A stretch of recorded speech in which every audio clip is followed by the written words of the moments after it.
A lot of people had to sort of change the way they work. It's actually made for a much tighter team. Sort of art and design sort of being as one, opposed to design going away doing their thing, art going away and doing their thing, and then sort of clashing in the middle. It's a real organic process. I don't think you can really sit down and go, oh yeah, we're going to do this, we'll do that, and we'll do that, because it's not just about that, it's combining those two.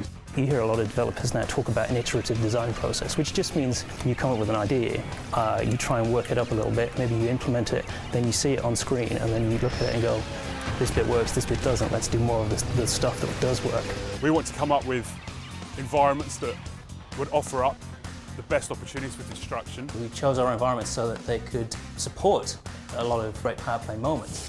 Sometimes it's the big set-piece moments where you think, these are going to be the great things that people remember. We've got to make sure that we fit stuff around them. In the airport track, we've got the cargo plane that crash lands, and we've got radar dishes and control towers. There's some real, iconic moments there that when people see them, they go away talking about it, and that's exactly the kind of thing we want to do. And also at the same time trying to think about what will make good racing tracks, because we've also got to have that element nailed as well. Because we're spending so much budget on the effects, we've got a couple of really, really cool techniques that we're using. A lot of games tend to bake all their lighting into the textures for the smoke and things like that. But all our particles are actually being dynamically lit. In addition to that, we've got volumetric smoke in the game. Players' car and their AI cars can actually move out of the way, which is a really, really cool looking effect.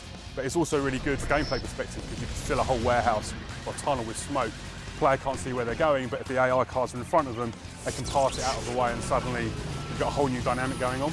The AI in the game needs to be more sophisticated than usual AI systems. There's a lot of technology in there to try and make them behave realistically under these conditions, but also don't want them to race perfectly. So they do sometimes make mistakes, they do sometimes clump up and group together, and they do sometimes just go flat out for the fastest lap. We wanted to make our cars look contemporary. We didn't want them to look too outrageous. If you did see them on the street, you might turn your head and go, wow, that's an amazing looking car. We thought, well, with the environment blowing up left, right and centre, and really we wanted to have cars that looked like they could fit in with that kind of destruction, they could take that kind of rough environment. We made some conscious decisions to remove the HUD from the corners of the screen, just so we could maximise all the effects that are happening on the screen. I think traditional racing games tend to have something in every corner, but we wanted to try and simplify that and minimise it so the player gets to see all the effects that are going on the screen, all the smoke, all the VFX, everything like that. Racing game is a rhythmic thing rather than a spectacular thing. We try and take that rhythmic, combine it with a spectacular, and really produce something special.